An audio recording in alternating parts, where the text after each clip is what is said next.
Hello, everyone, and thanks for tuning in. My name is Dr. Donnell Dickey, and I'm the founder and chief executive officer of Educational Epiphany, one of America's fastest growing publishing and professional development companies.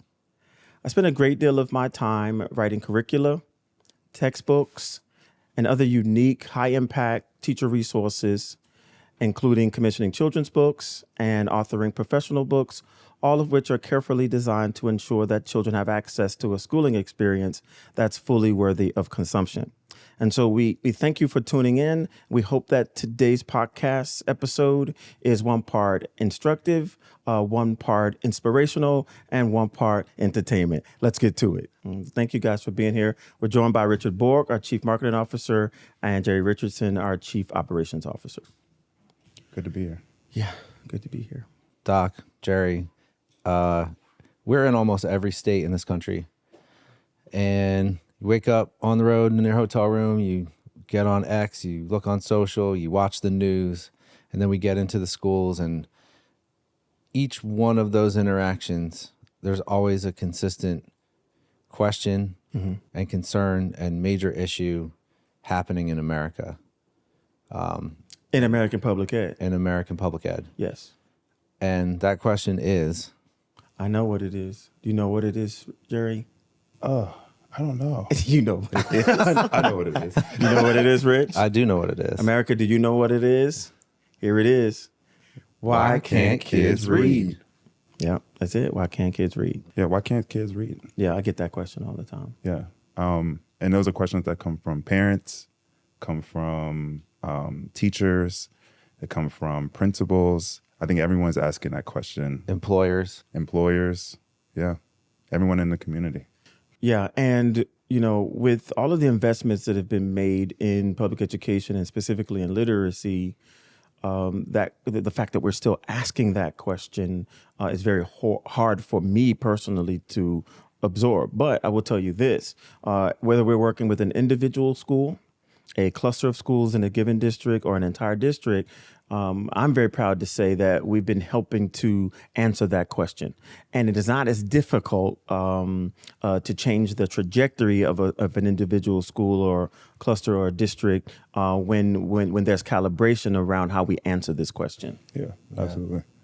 There's a quote too, Doc, that you use all the time. And I think you say, I don't want to misquote you, but we make it harder than it needs to be. Yeah, we make it much more difficult than it has to be. Sometimes I think that's because teachers have been asked to follow a program, and the word that's used, the refrain that I hear all the time, is with fidelity. Now, I understand fidelity and the purpose of and the spirit behind the word, but sometimes I think that word fidelity paints teachers into a corner. No, absolutely.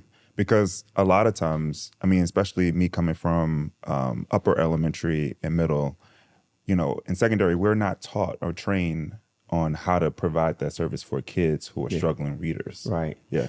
The goal is to teach the standard.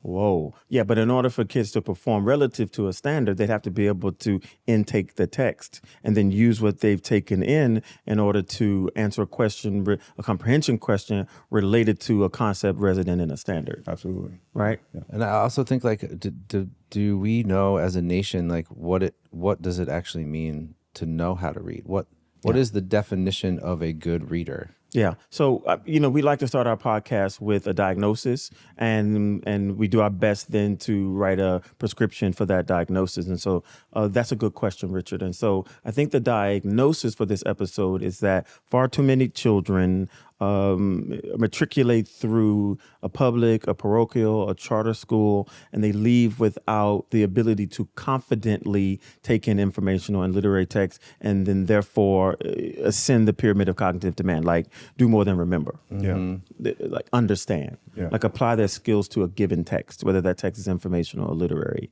analyze the text, which means, of course, to take it apart, and then to synthesize that text, put it back together, evaluate the choices made by the author, and eventually create a text for other folks to evaluate, to synthesize, to analyze, to apply their skills to remember, to understand, and then to remember. And so for me, the diagnosis for this conversation today is I believe that there is, from what I've seen in classrooms across the country, north, south, east, west, without exception, urban, suburban, and rural, that there is disparate or inconsistent understanding and inconsistent use of real-time use of knowledge relative to a formula. And what is that formula? Reading is misunderstood, but I think it boils down to a very simple formula. Decoding plus creating meaning is reading. Mm-hmm. What's decoding? Yeah. I'm like, No, because recently I got a question from a parent who says, look, the teacher told me my child is suffering from decoding. And I said, what is that? Yeah. Yeah. Yeah. And so that's a term that comes up quite a bit. Yeah. Yeah. So I'd love to answer her question like through you. And so decoding is kids being able to, and even adults for that matter, to be able to look at letters on a page and know what sounds to make. sounds pretty straightforward. Yeah. It is, because there's a finite body of knowledge around decoding. Mm-hmm. So, okay, I see letters on the page. I know what sounds to make. There are children under our instructional care as public educators who they see letters on the page and they actually can sound them out. Mm-hmm. But if at the same time they're not creating meaning, they have not read. Yep. You ever stood over a kid, even your own, and you ask them to read something and they read it out loud, quote, in air quotes, they read it out loud, and then you ask them a question and they can't answer your questions or grapple to answer your question? It's because they didn't read it fully. They decoded it. They broke the code between the letters on the page and the sounds they needed to produce. But if they don't at the same rate create meaning, they have not read. Yes. You can sound like a great reader and not know and not remember anything you've read. Yes. Yeah. What happens often. Yeah. So decoding and creating meaning have to happen on simultaneous cognitive pathway, same rate. At the same intensity that children pronounce what they've read or decode it, they must understand it. And so I think it's important I'll just say it this way. Kids read on two levels. Mm-hmm. What's this one called down here? Independent. That's how they read without any support from us. Okay. Or a teacher, right? Yeah. And then what's up here? What is that called? Instructional. This is how they're supposed to read because of the grade that they're in. But look at my hands. They're far apart. There's a gap between the two. Mm-hmm. And so folks say, well, this is my lowest group. This is my lowest group ever. You know what they're doing when they say that? They're admiring the problem and I want to solve it. Mm-hmm. And so how do you close the gap between how they should read and how they actually read? It's that formula. Decoding plus creating meaning equals reading, and it belongs to everyone. In all subjects? In all subjects, in all grades. But then how does that look if me as a K2 teacher, that's what I do. It is. Right. That's what I'm expected to do. But then once they leave second grade, we know students still experience these gaps. What do I do next? Well, you're right. A K2 or pre-K2 teacher has a responsibility to teach kids to learn how to read and teach them to do something with what they read. Correct. So when you say it's their job, I agree with you. And they have another one. Right. To teach them to read, but then teach them to determine the topic of a text with their ability to read. Yes. Mm-hmm. Two jobs. Mm-hmm. And then the secondary teacher makes an assumption. Yeah. Or even the upper elementary teacher, 3rd through 5th grade, makes an assumption. Well, there's or makes statements. And I'm not indicting teachers. I'm a teacher. I'm not indicting teachers. I am a teacher. And a teacher, that word, that's a positive word. But sometimes in our community, it becomes a negative word. And so I use that term teacher with a sense of endearment when I say it. Mm-hmm. And I want that to come across. Mm-hmm. So it is that the upper elementary and the secondary teacher sometimes will say to him or herself, or say out loud, well, they should already know how to read.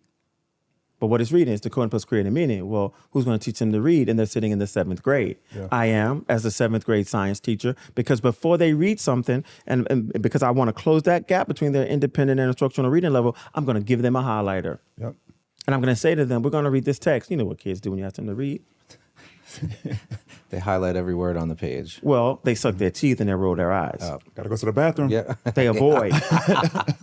Right. Okay. Yeah. So I think the point I'm trying to make as a secondary teacher, I want to give kids a highlighter when we approach this really complex text, and I want to say to them, highlight any word you have difficulty decoding.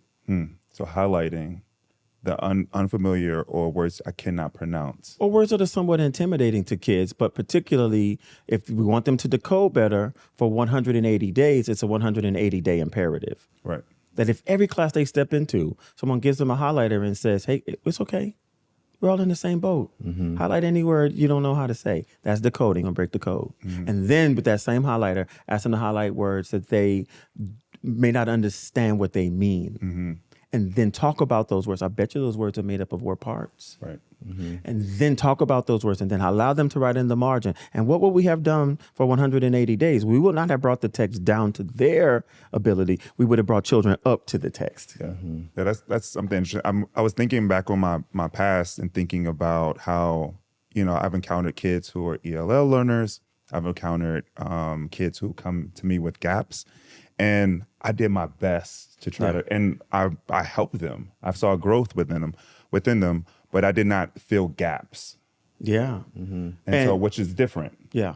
Yeah. Because, it's important for folks to understand that teaching and learning is a very difficult process.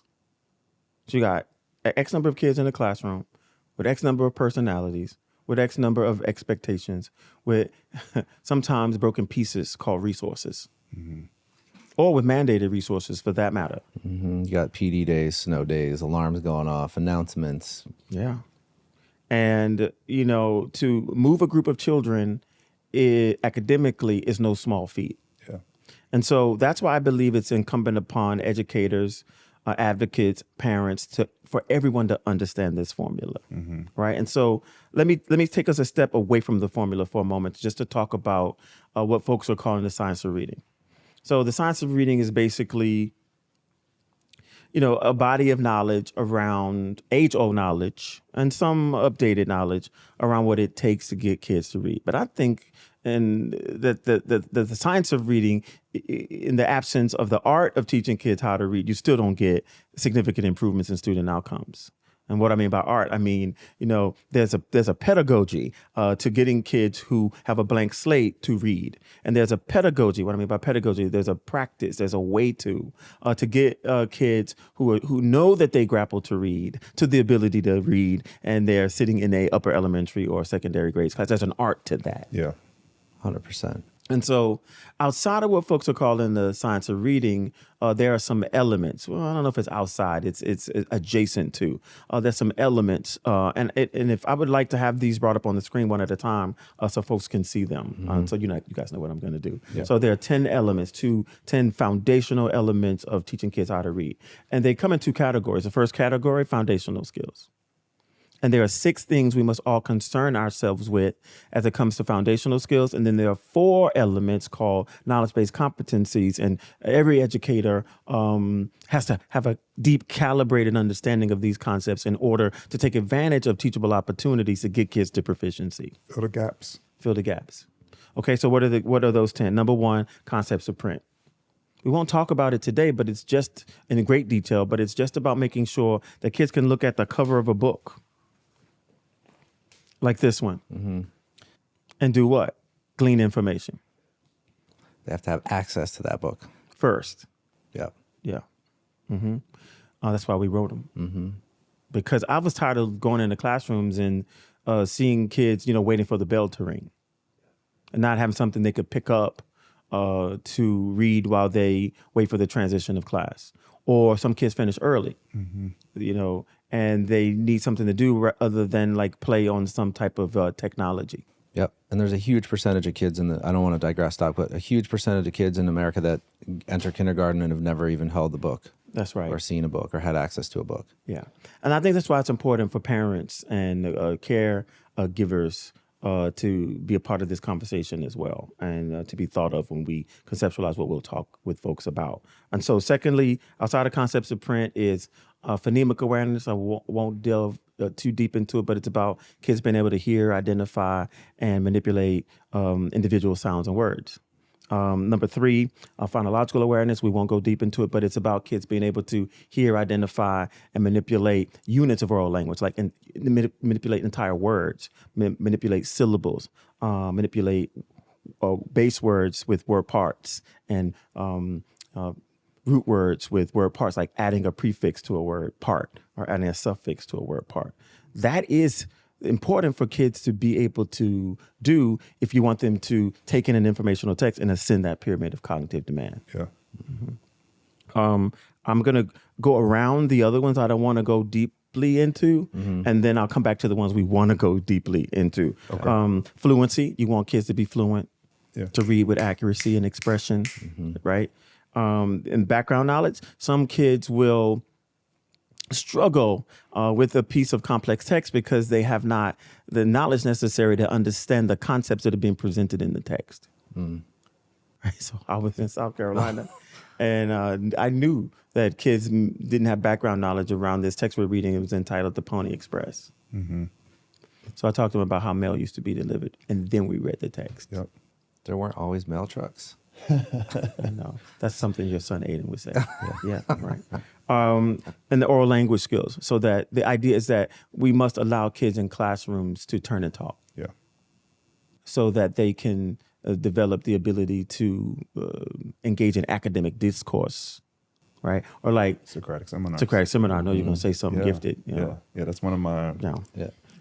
I was going signature signature piece. I was going to turn to America and in say, Fairfax County. y'all, Jerry is gifted. Okay. Jerry was a gifted educator, and he never lets us forget it. He has given many Socratic seminars. Okay, so the 4 that I want us to talk about today, and you guys chime in, please. Phonics, encoding, vocabulary, comprehension. Yeah. Why did you choose those 4? Yeah, because I think they are, when they are fully understood and seamlessly integrated into the teaching and learning process, children are more confident. Yeah. I mean, that's our concern. Yeah. Is that children become confident readers. Yeah. Yeah. Any one of those, phonics, encoding, vocabulary, comprehension, either as a parent or as a practitioner, you have a thought or a question about? Well, I'll take a step even back a little bit. Like you just said a lot of words that, as a parent, you know, what phonemic what? Yes, sir. So I think that's an issue. That's part of all this. But one that comes to my mind is comprehension, because I've had my own parental experiences, and I talk to friends and neighbors with kids similar ages too, and they're like, our kid was reading, everything was going great. Right. Yeah. And then the assessment comes or a test comes, and you ask them questions about what they read, and it's just like a blank, or it's not as far along as a parent would expect it to be. Yeah. So I'm like, we're talking about a 7th grader or upper elementary, and you just wonder, like, how does that happen? How does that go by my watch as a parent? How do I let that happen? Or like, how does that happen in school? How is it allowed? How is it possible? But I do think the idea of calibrating our understanding about what comprehension actually means, because typically you think comprehension is students being able to retell what they just read, but you've instructed me time and time again, no, it's about students doing something doing something with what they just read. That's rich. Yeah. That's rich. So can I define it? Yeah, please. Okay, so comprehension is the nirvana of reading. So let me go through the 10. Concepts of print, phonemic awareness, phonological awareness, phonics, there are rules. Encoding, that's the opposite of the rules. So because you know the rules, then you can spell when it's your turn. We'll go into that deeper. Fluency, vocabulary, background knowledge, oral language skills, all for the purpose of children to be able to comprehend what they've read. And so oftentimes I'm in rooms and we're talking about literacy and literacy development, and an adult says, yeah, so they can comprehend, and they misuse the word comprehend. And I cannot let it pass. Yeah. Teachable moment. Yeah. And so, but I have to be careful, because you can't talk down to people. And they're in a professional setting. They could be sitting next to the people they work alongside. They could be sitting next to the people who evaluate them and the person that evaluates that person. Yeah. So what is it? What is comprehension? It is, as you have alluded to, Jerry, it is not remembering what you have read. It is not understanding alone what you have read. It's being able to use what you remember and understand to do something more complicated, like apply, like analyze, like synthesize, like evaluate, like create. Yep, going up that pyramid. Bloom's taxonomy. And so, for example, reading the comprehension in an English classroom is to be able to determine the central idea of a text. You can do something with the text that you remember and understand. Comprehension in mathematics is being able to get a function table and then fill in the missing values and then plot the points on a coordinate plane. That's doing something with the knowledge that you possess. In social studies, it is reading the 272 speech entitled The Gettysburg Address and using that information in the text to draw an inference about President Lincoln. In an art classroom, it is reading multiple articles on Gestalt, the theory of aesthetic beauty. And Jerry, you have a problem with me breaking the wall? No. Were you impressed? No, I love it. Okay, yeah. I mean, the fact that you can just run these off subject by subject. And, Yes, sir. I have no friends. It's about being able to use information irrespective of the content area to do something more cognitively complicated. Yeah. And so, Richard, you're right. How could this happen? Yeah. I can tell you how it happens. Without the 9 that precede comprehension in this list of 10, that's how it happens. It breaks down. The steps to the top of the pyramid are a breakdown. Yes. And then there feels like there's so many of them. So like if one goes wrong, you as the educator have to adjust what you're doing with the rest of the class to help mitigate that or address that with a group or a single child. Yeah. That's a lot. Yeah, it is. But the truth of the matter is, if it's happening for one, it's happening for 21 in the same room. Yeah. Yeah. And I think of a child in a situation where you're in a class and you're part of a lesson and an activity, you're reading a book. Yeah. How frustrating it must be. Yeah. As the learner Yeah. to be in that situation. Yeah, it is. So let's take us back down that list. So 10 being the most complicated thing to do. I want to take us back down the list to Phonics. Phonics. Yeah, thank you, Jerry. You helped me. Do something. Yes, sir. Please do something. You're so helpful, Jerry.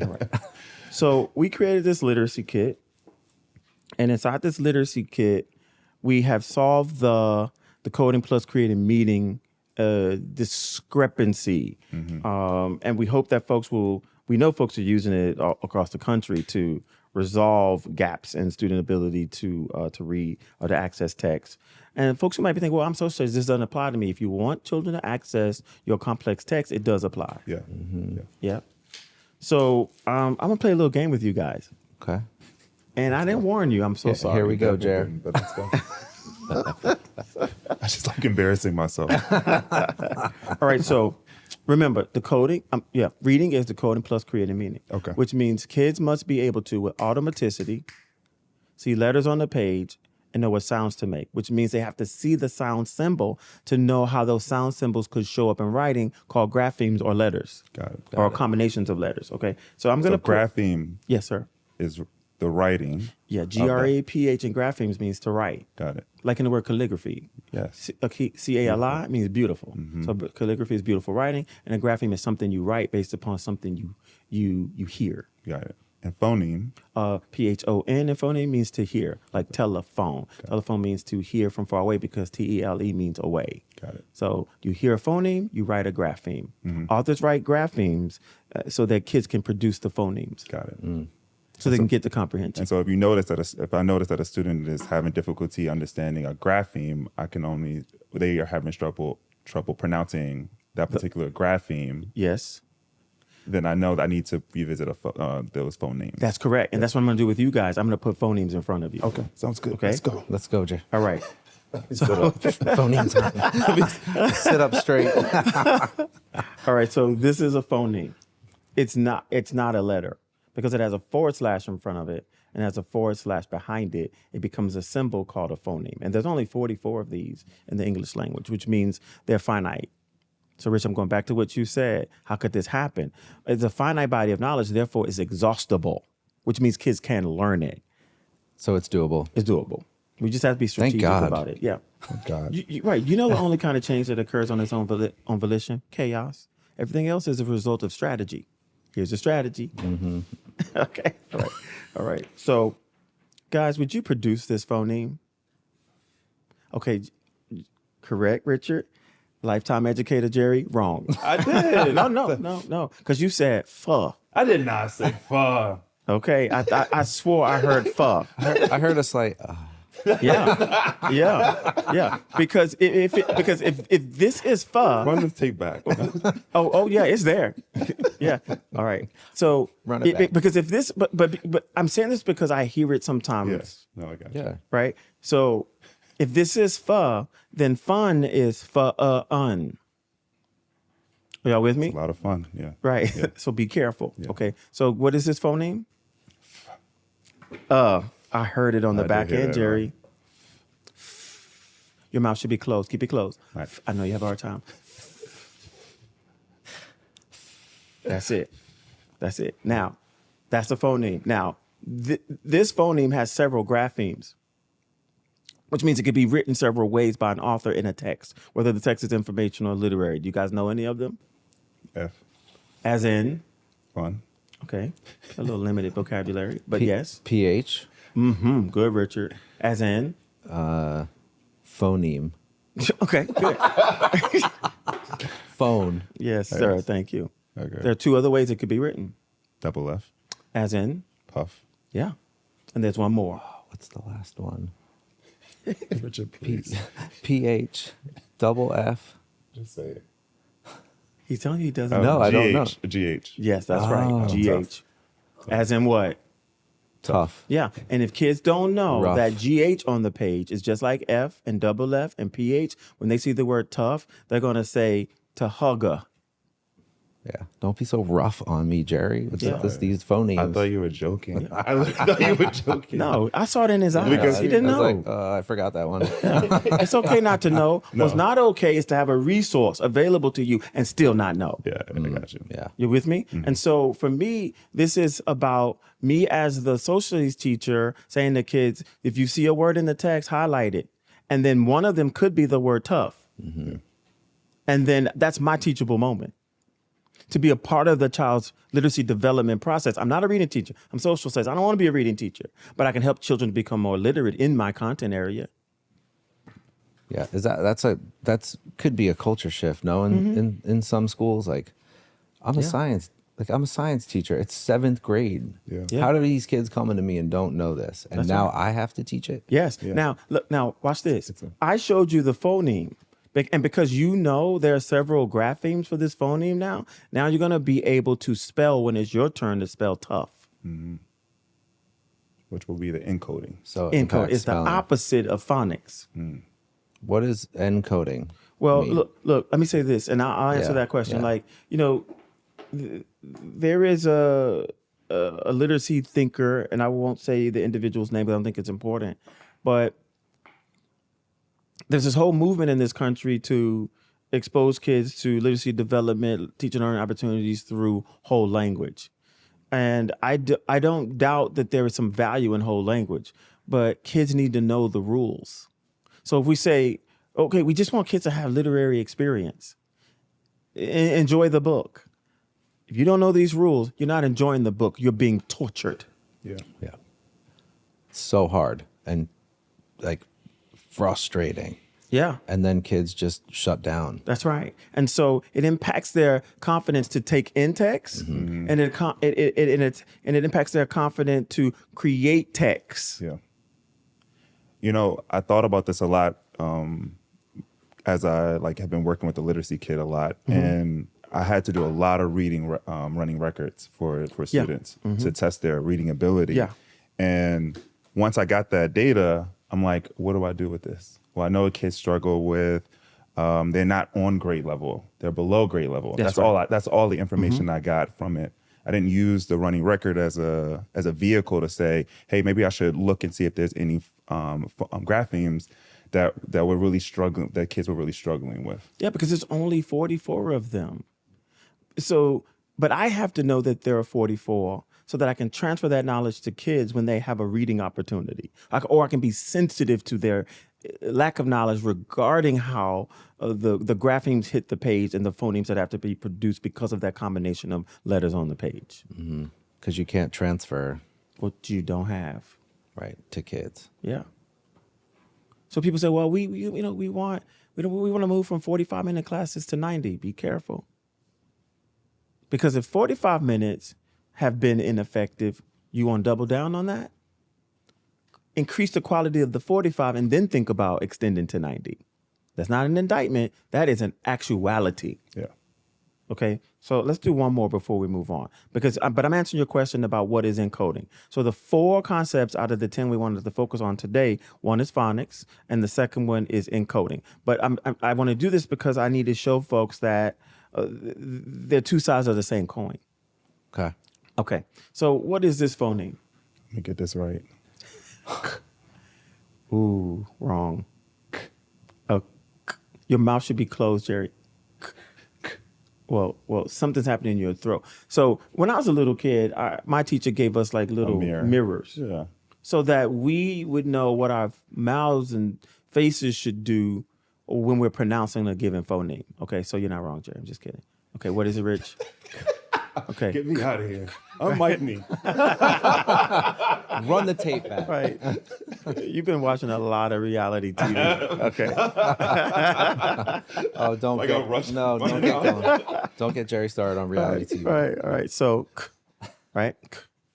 So when you're done producing this phoneme, your mouth is a little agape. Okay. Good. All right. So now, what are the graphemes? How do you write? How could this show up in a piece of really complex text? Oh, I know just from my last name, Oh, QUE. That's right. People have been getting that wrong my whole life. Yes, sir. That's true. And how Is do- it BORK? Yeah, but how do they say it when they don't understand that QUE makes the same sound as the letter K? Yeah, I get like Borke, Borque, Yeah. Good. Borky is the worst one. Okay. Borky. Good. So we've got QUE. There are 5 more. C. C as in cat, Yes.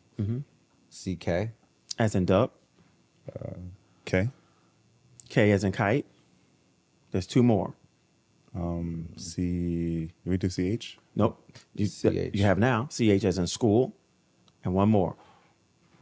We did QUE. We did CH. Oh, double C.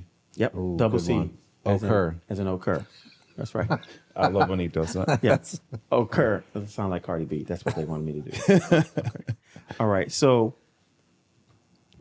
this makes reading more complicated than it has to be. If kids understood there's 6 ways to write this sound. Okay, so I'm in a high school classroom. I'm realizing that a student is struggling with that phoneme. What do? I'm pulling out the card and I'm working with them. Well, I wouldn't say they're struggling with the phoneme. I would say they're struggling with the grapheme. Correct. So I would say to them, we're going to, what class? That's a high school. Yeah, any class, any content area. We've said to them, you have this highlighter, highlight any words you don't know how to say, any words you don't know what they mean. And if kids trust you, they'll tell you. And it will include words that have a QUE in it. And then we take advantage of that teachable moment. Right. I get it. Yeah, makes sense. But sometimes teachers here follow the program with fidelity. By day 14, you should be on page 94. Yeah, or don't deviate from. Yeah. And then we push teachers to run over children. Yeah. Come on, let's keep going. Let's go. We don't have time for that. Let's keep going. Let's go. Yeah. Let's go. It's coverage over mastery. Yeah. Yeah. Keep it moving. So what is the diagnosis? Yes. There are discrepant understandings between and among educators and advocates and parents about this formula and what that formula means as it comes to getting kids to reading proficiency and beyond. Decoding is one part of it. Right? Decoding is also called by a lot of folks phonics.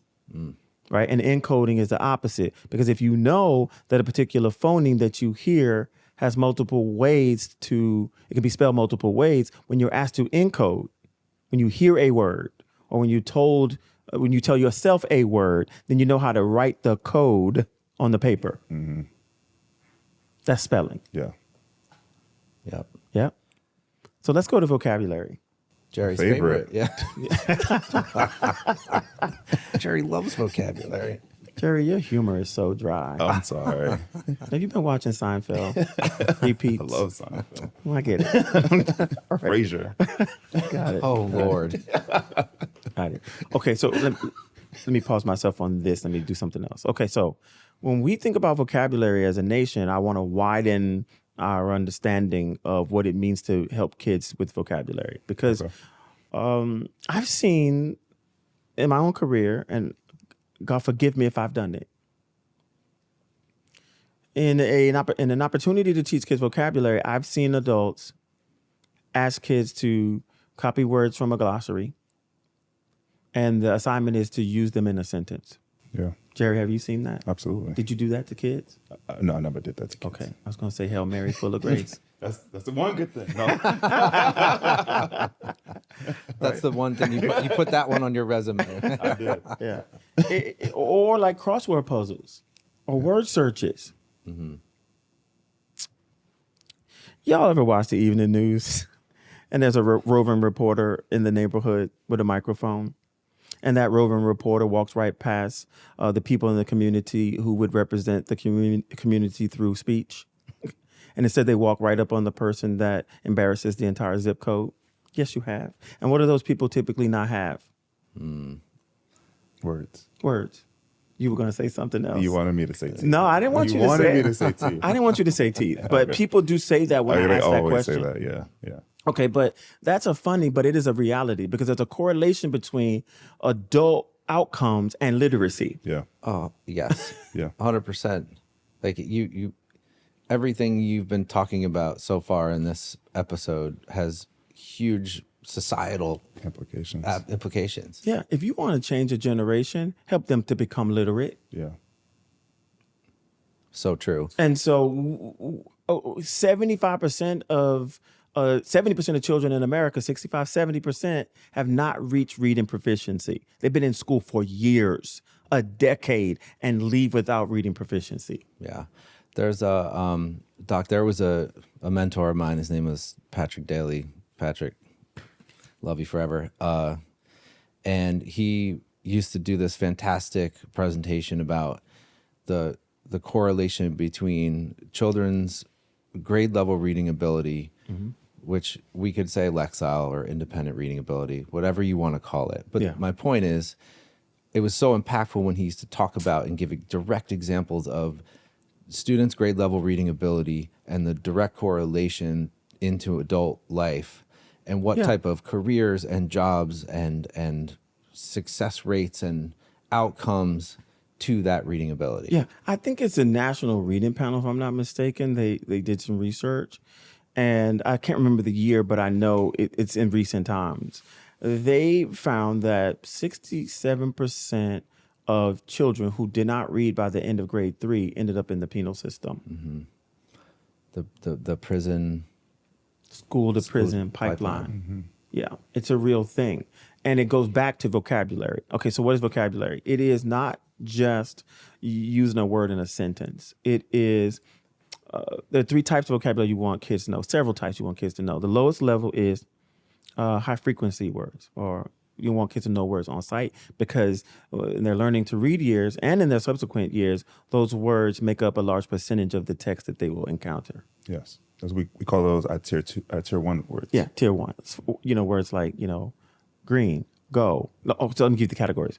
They call service words like adjectives, like green, adverbs like slowly, pronouns, I, me, my, we, conjunctions, and, for, so, yet, some verbs, right? And then 95 words in this collection called Doge are called high frequency nouns, boy, girl, shoe, tree. And there are 315 of those words that kids have to know by the time they leave 3rd grade. So who made certain that kids learn the 63 they need for pre-K and K and 1 and 2 and 3. And who checked when they stepped into third grade that they held on to the 2s and the 1s and the Ks and Right. the pre-Ks. Yeah. So you say, how did that happen? Yeah. It didn't happen in one day and 1 year. It happened over time. It's a progression. Are you saying that sight words or those tier 1 words kind of went away in terms of teaching this to students, or? Here's what adult educators will tell me. They're embedded in the curriculum. I think they're buried. Have to be brought to the surface of Right. it. Kids need time with those words until they don't, because then they're going to end up in the 6th grade and they're going to be struggling to read because 80% of the words are in this category. Got it. Yeah. And to your point, we have 3 years. We have 3 years to teach. PKK, Or 1, 4. 2, 3, 5. 5. Wait, so how do you 5. bring that to the 5 surface if it is embedded in the curriculum? Yeah, as you one said? you just create moments for kids, and I wish I have a kit with me, but I don't think it's open. I don't think it's open. But you put up like when you were a little kid, you remember you call it pretzel legs or crisscross applesauce. Teacher will put you and your classmates on the carpet in the classroom and hold up a card that has one of those words on it. And that rug has been through it. Yeah, that rug needs to be washed, vacuumed, and prayed over. Yes, and so I had one. And when I think about how filthy that rug was, I apologize to the children. Y'all are 38 years old now. I'm so sorry. Okay. All right. And so you would hold up the card and the word would say brown. And you say to kids, say it. And they say Brown. And then you say spell it. You put the card down and you say spell it. And they say BROW. Then you put the card back up and you say it again. Brown. And then you ask them to turn to a partner and use it. The floor is brown. My favorite color is brown. Nice. Yeah. That's an odd choice. Yes, very. Okay. Yeah.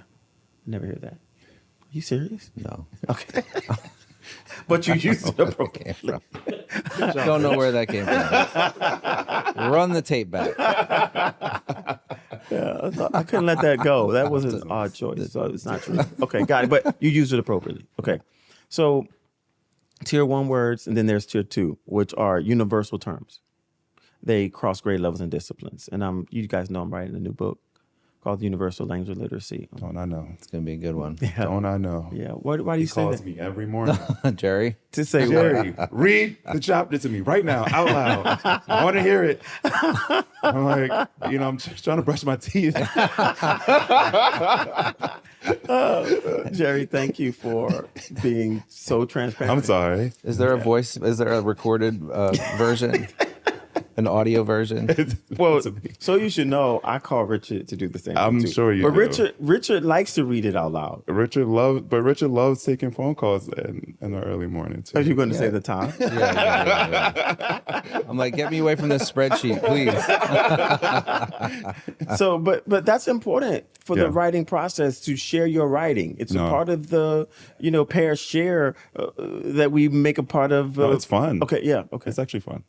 And I'm actually learning a lot about the language and some of the universal language that's Yeah. embedded inside of it But that I Jerry, did not know previously. Jerry, Richard, you know this. Yeah.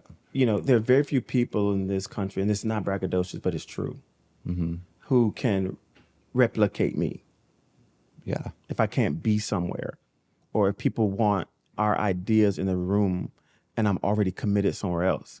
And so Jerry might think I'm torturing him by calling him before 8. No, it's not. Is it before 8 sometimes? Yeah. Okay. Before 8. Before 8 a.m. to have him read out loud. But No, it's all right. We're Miss Debbie, Yes. everybody, that's Jerry's mom's name. I'm sorry, Miss Debbie, that I call your son early in the morning to help me. Okay. All right. So that's important because everyone needs someone to replicate them so that we can help as many kids as possible. So when I'm asking you to read that book, I am developing you professionally. It may not be a convenient time, Yeah. but it is designed to strengthen your ability to support schools. No, I'm happy that you give me the opportunity. You're welcome, Jerry. Okay. All right. So tier 1 words. There's 315 of them that kids have to know between pre-K and 3. And then there's another 685 that kids have to know by the time they leave 9th grade. right? But you seldom hear a conversation about high frequency and sight words in a upper elementary classroom, in a middle school classroom, in a high school classroom. All right. Then the second tier is universal language, consistent with the title of my new book. And it's about terms like distinguish. That term belongs to everybody. Belongs to the math teacher, the science teacher, social studies teacher. What does it mean? It means to know differences. And there's only 36 of them in my research that when kids know them, they do better academically, right? And so what is the science teachers and the social studies teacher and the art teacher and the technical education teacher's understanding of that term? When it is calibrated, you help children to demonstrate that they can create meaning through comprehension, okay? So the universal language will make them more literate. Yeah, it'll help them to demonstrate that they are literate.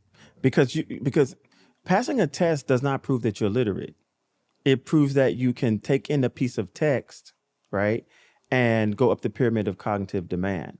But you can think up the pyramid of cognitive demand even if you can't read. So the prerequisite of thinking at a high level is not reading. But comprehension is tested through a relationship of both of them. Yeah. Yeah. Okay. And so there's another set of words that kids have to know. They're content-specific words, like metamorphosis in science, meiosis, mitosis. All those words are filled with word parts, like sovereignty in social studies, like isolate in mathematics, like percentage. You brought that up in a recent conversation. PER in percentage means out of. CENT means 100. AGE means a measure of. So percentage is a measure out of 100. So there are word parts inside of content-specific words, which brings me to this thing, this game I want to play with you guys. All right. Game. Okay. All right. So excited. All right. So. Okay, Fraser. Jeez, Jerry. So much Fraser hate on this. Fraser. Jerry, do you have somewhere else to be? I actually don't. Okay. All right. All right. So I'm going to put up in front of you some of the 90 most commonly occurring word parts in the English language, because we're talking about vocabulary. And specifically, we're talking about decoding plus creating meaning is reading. Decoding, I see letters, I know what sounds to make. Creating meaning, I understand the words that I decoded. Okay. And in order to understand at the same rate that one decodes, one must understand the most commonly occurring word parts that you will encounter when you read. One must understand them when one is reading. Okay, but one is not reading without an understanding of these. Got it. Okay, one is calling out words. One is decoding. One is not reading when one does not understand these. Okay, so if one of you gets it, I'm going to give both of you credit. Okay, here we go. Self. Good. Use it in a word. Good job. Automobile. Yeah, because it's self-mobile. Technically. Okay, good. Two. Yeah, use it in a word. Biannual. Yeah, good. Circle. Round. Round. I said round. I said Is round. it round? I said round. Is it round? The circle. It's around. Around. So the circumference of a circle is the measure around it. Yeah. So some people will say this feels like English. No, this is for every content Yeah. area. Yeah. Okay. With. Yeah. Use it in a word. Chili con queso. Y'all just took We my have the stuff. same That's teacher. my We have the same teacher. yeah. Chili C-O-N in the con word. queso. Yeah. C-O-N in the word means with. So chili con queso. Yeah. Chili Community. with cheese. Yeah. Yeah. Community. Yeah. To be with one another. Yeah. Okay. Good. Let me go to. What are suffixes? Yeah. Do it. Why do you say when I put these away? Suffixes are they're challenging. They're less commonly understood. Yeah. Yeah. So, but before I go to suffixes, I'm going to go to roots. Okay. And a root is not a word. What is a root? What would you say? Is it a base word? Hey, no. Ooh, I see what you're doing, Richard. Is It's it a a base unit. word, Jerry? It's a unit within the word. It's a piece of a word. It's a piece of a word. Yeah, which is different than a base, because a base can stand on its own base. It doesn't need anything affixed to it. So think prefixes, green, piece of a word at the beginning of a word, typically. First color in a stoplight. Roots, yellow, typically in the middle of a word, sometimes at the beginning of a word. Okay. Like sometimes you come up to a green, yellow, red stoplight. I mean, I guess it's not a stoplight, but a green, yellow, red set of lights, and it's already yellow when you get to it. So sometimes a root can be at the beginning of a word, like it's at the beginning of your experience with that traffic signal. Got it. And if you're in New York or from New York, yellow means go too. Yeah, because you have to make a Just to decision. go. Am I going to go? Or am I going to stop? How much time do I have to get through the intersection? Yeah. You guys are very Of course, aggressive. New York. Of course, it's in New York. Yellow means go. Go, Faster. go, speed. Yeah. And then red suffix is always at the end of a word. So you can attach or affix a prefix to a root. Yeah. Root is not a word, but you will make a word when you attach. Or you can attach a suffix to a root, and then you will make a word. But then a base, like magic, that is a base word. It stands on its own base. You can affix a prefix to it, or you can or affix a suffix to it. Magical. Got it. ICAL attached to the Pertaining base. to magic. Yeah, that's what magical means. So you're creating meaning. Yeah. Yeah. What a miracle.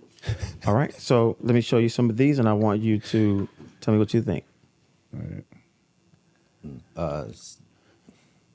Here. No, I got that backwards. Right. Right. Yeah.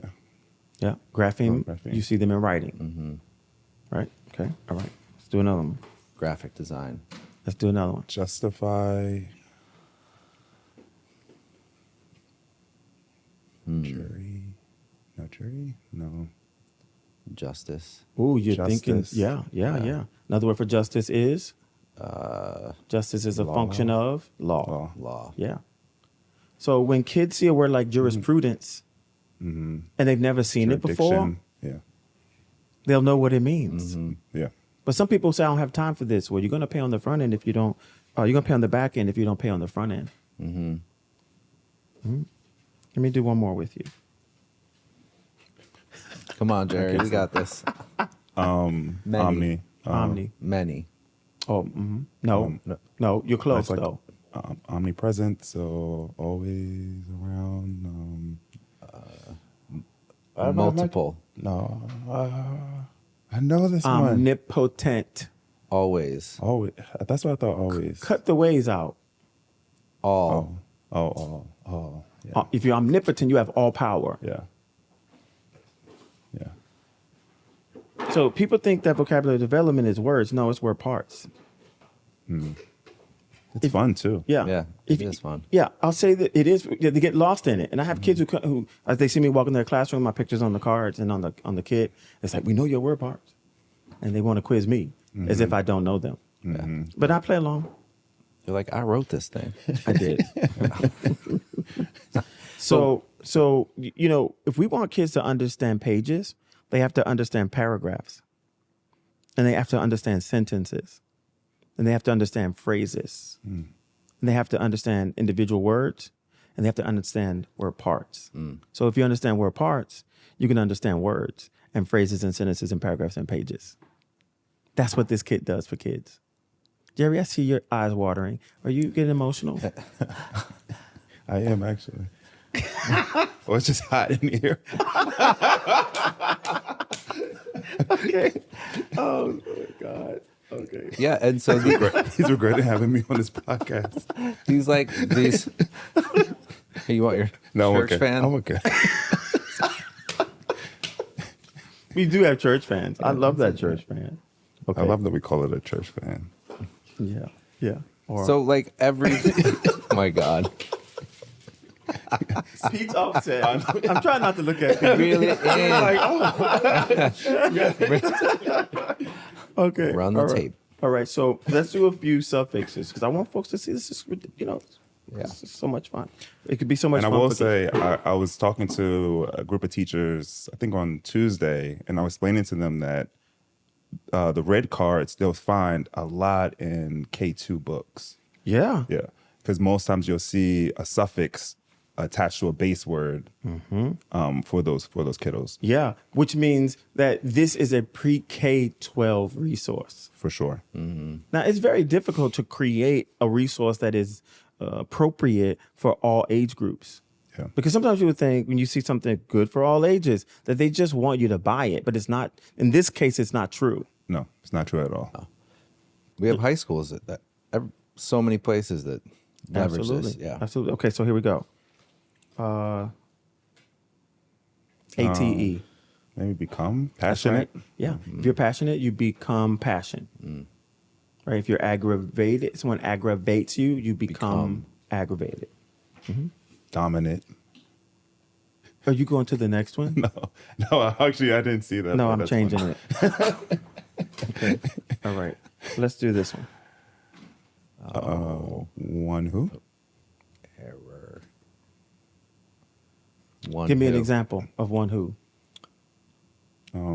Teacher. One who teaches. Give me another one. Mayor.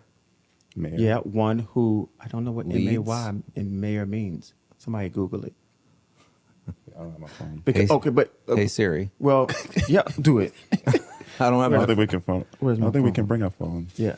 Well, you can't because okay. you get distracted. Thanks. Okay, all right. I'll So, start writing a proposal. There's different rules for okay, let's do it. Hey Siri, what does M-A-Y mean in mayor? Here's an answer from thefree-dictionary.com. Ooh, permission. So one who does what for the city? Gives permission. Yeah, Yeah. Yeah. right?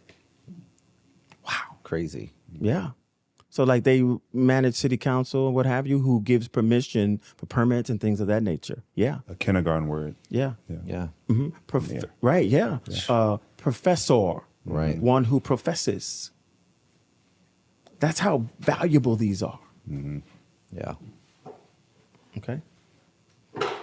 So we put this kit together so that schools can have the tools that they need to push kids forward. Yeah. I had a teacher say to me in Georgia the other day, she said, Doc, I did professional development, like 500 or so people, a couple of days back to back.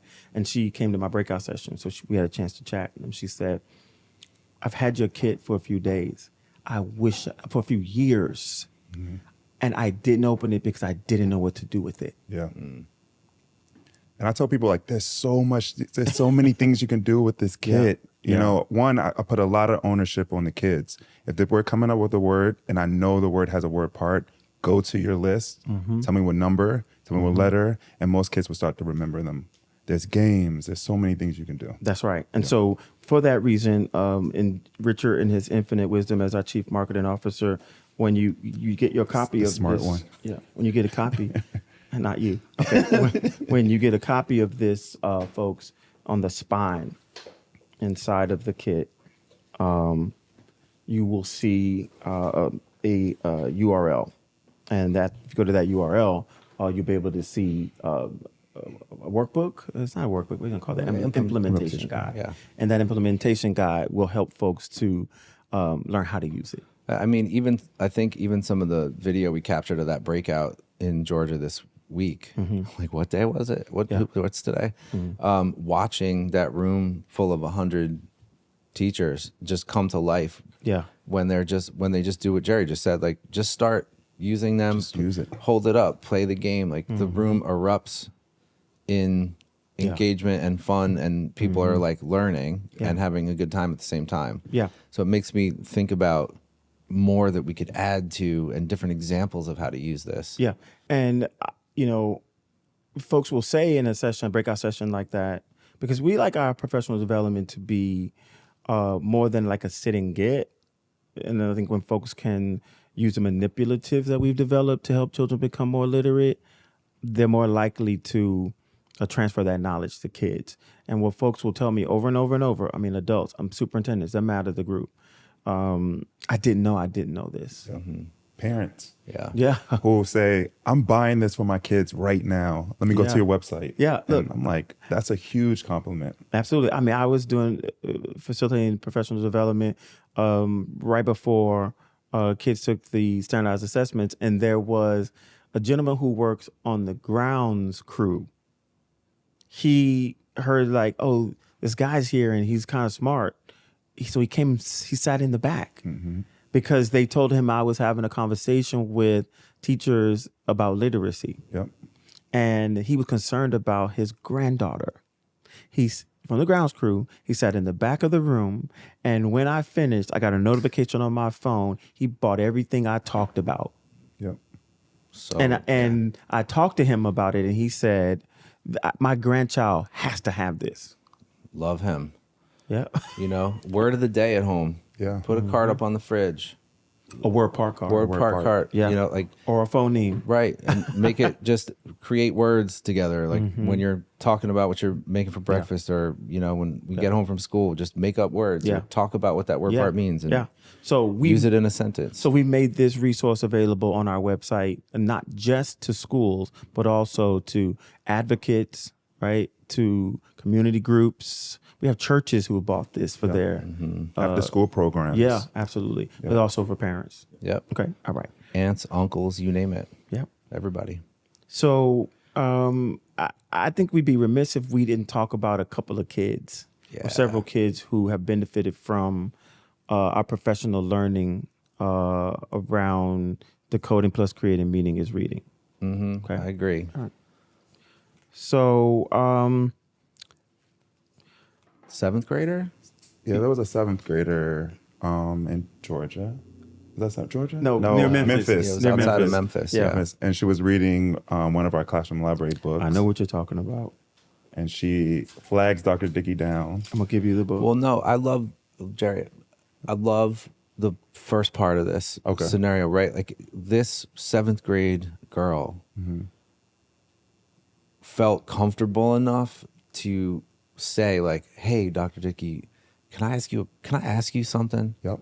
And it shows With the like group. With the group of other in students. front of her. Yeah. Oh yeah, she was at a round. A round Yeah. table. Yeah. With at least 7 other 7th graders, and we were in a room with Jerry and I were co-teaching 120 kids near Memphis, Yeah. and at the same time in the same room on a college campus. That's huge. That takes such like gusto. We're nuts. Yeah, yeah, pretty much. Yeah. Nuts. Yeah. But Dr. Dickey You are. commanded that room, though. Oh, Those I'm kids sure. were like, what do I have to do next? What do we do? Okay. Read. Okay, I'm going to read. I've seen him shut down Shut it down. like bleachers full of children Yeah. jumping all over the place, and he just walks in. They're like, And so Yeah. they had the book in their hands, and before they started to read the book, he says, "Is there any words that are unfamiliar for you? Do you struggle pronouncing it, or do you struggle with what they might mean?" And so a lot of the kids were like, "Yes. What is Odysseus? Like, what is that?" Well, Yeah. they didn't say that. I can remember the other names. The old word they Yeah, said. Yeah. the old word. Yeah. He's like, "Who's "What that? you Oh, person." And so breaking down the vocabulary for the kids was like a huge thing. So by the time that they were fully independent to read the story on their own, they did. And so the young woman flagged Dr. Dickey down and says, "Hey, Dr. Dickey, I'm reading this story, but I don't know what it's saying. She said, I don't think I'm comprehending I don't think it. I'm comprehending it." Which, I mean, that's another way for it. Yeah, But yeah. yeah. But she used the word comprehension, Yes. which I thought was pretty powerful. Yeah, she had the metacognition to know something is not clicking for me in my head. Yeah. Because you almost feel it, right? You're reading and reading and reading, and you're like, why don't I remember the page prior? Yeah. Like, did it go out of my head? Right, like- That's what was her concern for herself. And then what did you tell her? Well, I said this. I said, well, let me ask you a few questions. Because, by the way, before I answer that, you're right, Jerry, I had them highlight words they didn't know how to say, and I had them highlight words they were grappling with meaning, or any word that was like intimidating them. Yeah. I think it's a good way to say it. Yeah, that's a good and way they to say did so dutifully. And then they were able to ask me questions about those words. So I said, that I word is Iliad. And that A word, that's that's Aegean.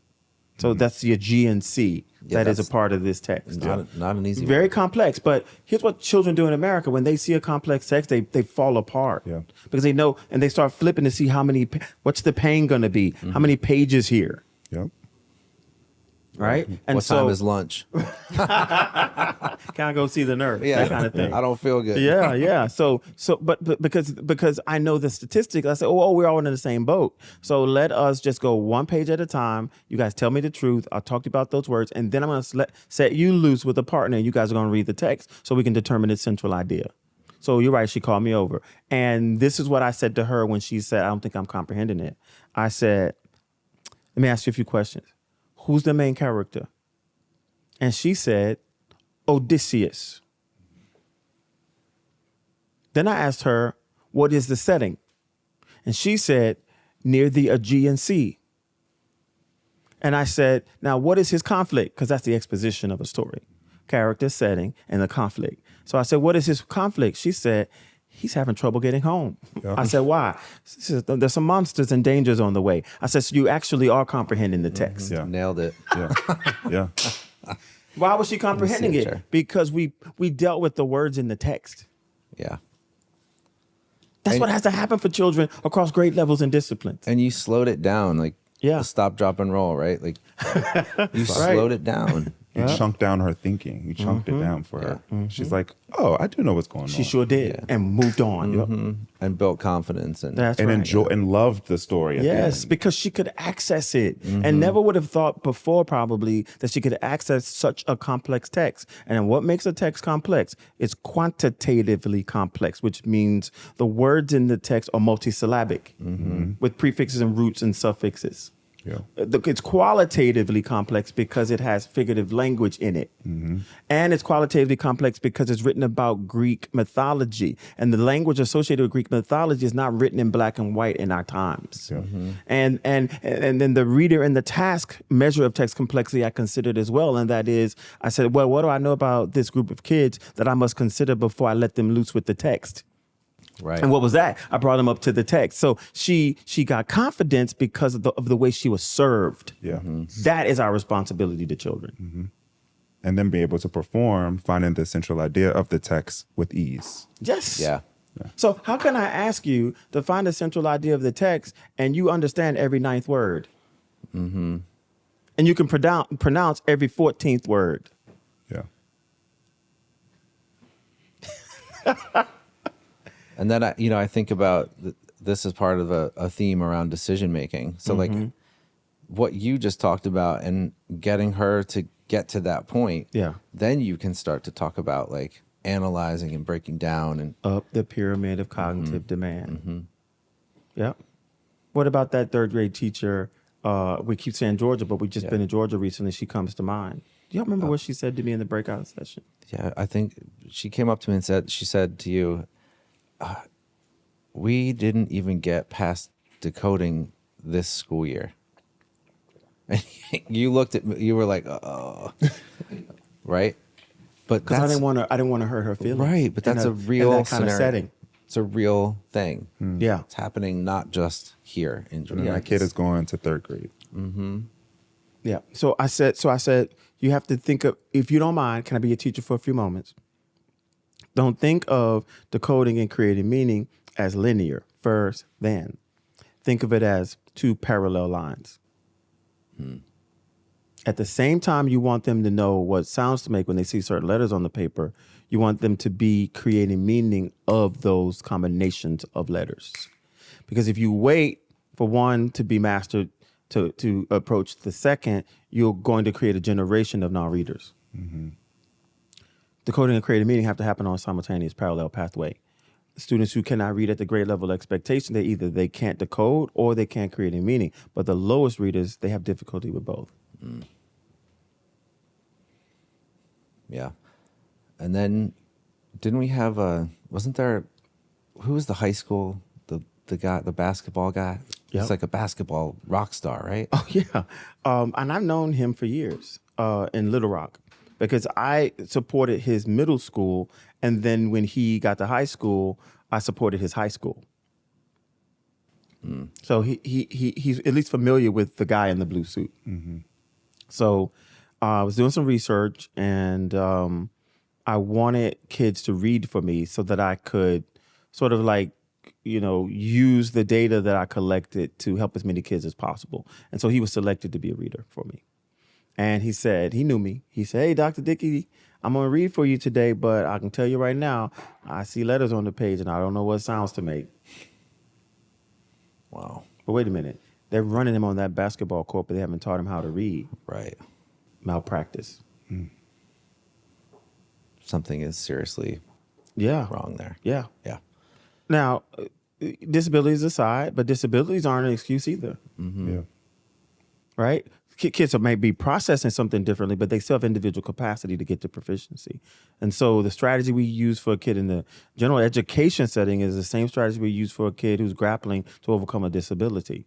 And so I put a piece of text in front of him that you might see in a fourth grade classroom, and he was right. He saw letters and he didn't know what. No, I'm sorry, I did it the other way. I went up, I started up. And he grappled with decoding and creating meaning. And I brought the text all the way down to a text you might see in a fourth grader, and that was his sweet spot. Yeah. But he sat in the 11th grade about to receive a high school diploma. Right.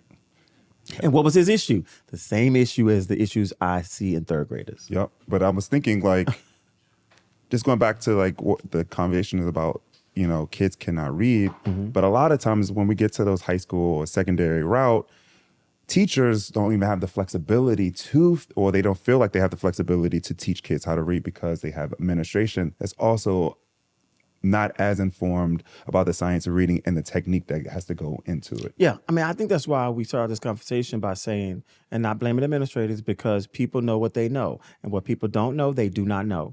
Right. But that's our responsibility to make sure that they know so that they can apply the right kind of accountability. Because what's accountability? In the absence of support, accountability feels like harassment. Correct. I feel like it's like a blanket. We all have to be on the same accord and understanding this knowledge. Right. So support administrators in their knowledge so that they can hold folks accountable for serving kids appropriately. Yep. Be Right, an instructional leader. So they'll understand what teachers should do and not, use this word blindly, fidelity, without understanding there's some things that we have to do differently because we don't have the same kids in every classroom. Okay. All right. So I hope that we folks have helped you to gain better insight to these foundational elements and these knowledge-based competencies that make up what folks are talking about calling the science of reading. Of course, there's more to the science of reading, like Scarborough's rope and other national and international studies. But when it boils down to it, kids need to see letters on the page and they need to know what they mean. And when they do, they're going to read not only at the expectation, but above it. Fill in the gaps. Fill in right. the gaps. Okay, so you guys want to do our game? Let's play a game, Jerry. Okay. So we like to play this game here at Educational Epiphany related to really important topics concerning public education, and we call it Fact Or Fallacy. All right, so who's first? I'll go first. Jerry. Am I not a part of this joke? What's happening? I don't know. Who knows anymore? So, if you really want to improve a child's reading skills, you should expose them mostly to fiction books.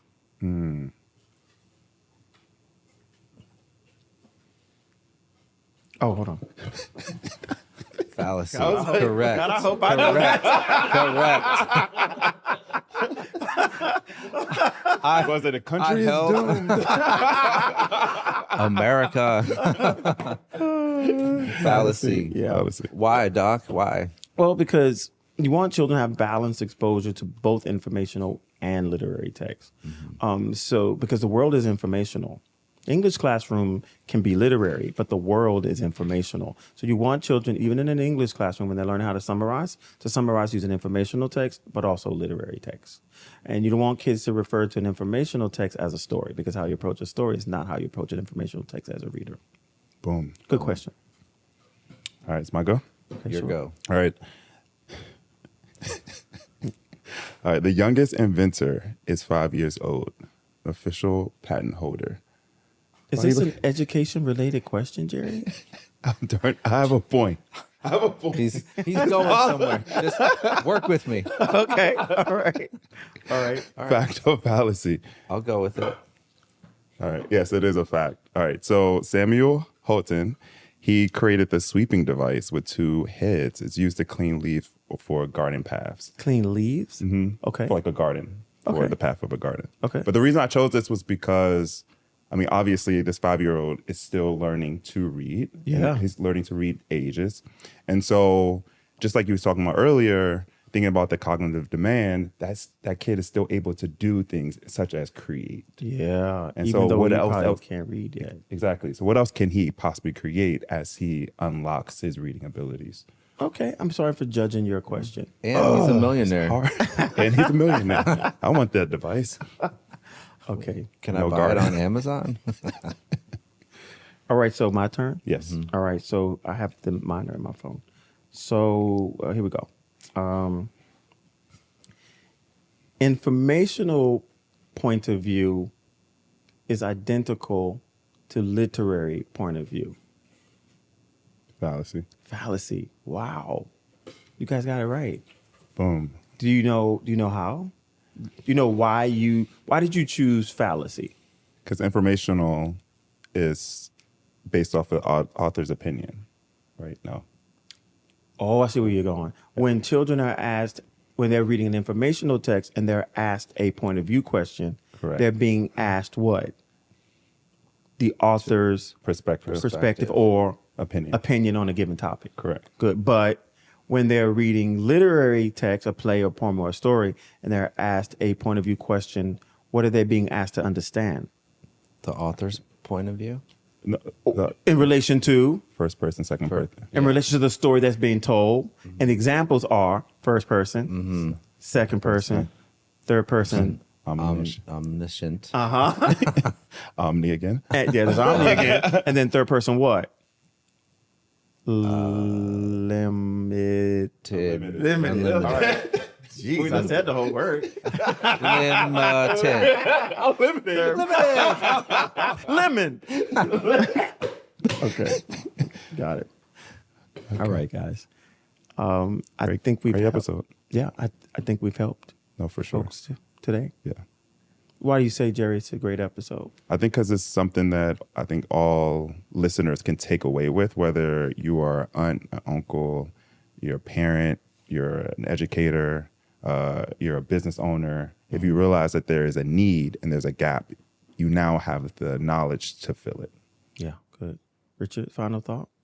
No, I think it's again, to me, the power of this conversation is around how 11th graders in this country are reading at a 4th grade level. And that hopefully, well, I know what we do in schools every day, but hopefully for the audience of this episode, regardless of what your role is in the world, that we've brought awareness to this issue. Yeah.